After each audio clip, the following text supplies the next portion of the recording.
डूंगर डारे वेंदासीं।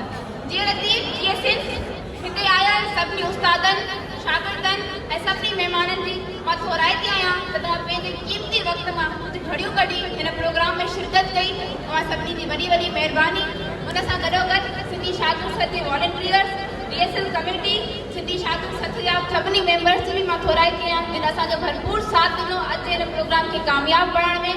ऐं मां सिंधी शागिर्द सथ जी पूरी कैबिनेट ऐं सभिनी मेंबर्स खे दिलि जी गहराइनि सां मुबारकबाद थी पेश कयां अॼु हिन कामयाबु प्रोग्राम लाइ।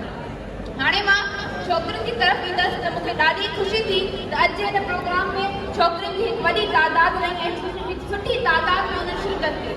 उमेद आहे त अॻिते बि अवां सभई अहिड़नि प्रोग्राम में शिरकत कंदा रहंदा ऐं हिन तादाद खे अञा वधीक वधाईंदा। मां इहो ई चवंदसि तव्हां सभिनी छोकिरियुनि खे त अहिड़ो प्रोग्राम में शिरकत कयो। इन सां क़ौम ते ऐं समाज ते वॾे मां वॾो असरु पवंदो ऐं ख़ासि करे उन्हनि छोकिरियुनि खे असरु पवंदो जेके अहिड़नि प्रोग्राम में शिरकत नाहिनि कंदियूं ऐं तव्हां सभु छोकिरियूं उन्हनि जे लाइ हिकु आवाज़ु खणंदो। सिंधी तारीख़ में सिंधियूं औरतूं इलाही एक्टिव ऐं इलाही सरगर्म रहियूं आहिनि। हीअ उहा ई सिंध आहे जिते शाह जी सूरमी मारी भाषा जे अॻियां बीह रही ऐं ओसि ताईं हिमत न हारे जेसि ताईं पंहिंजी ॻाल्हि न मञाए।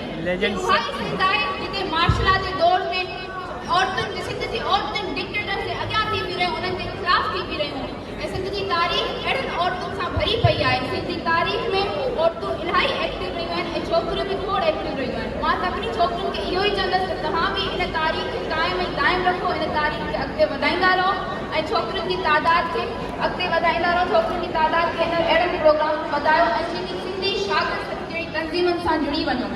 मां पंहिंजी तक़रीर जो इख़्तिताम शाह साईं जे उन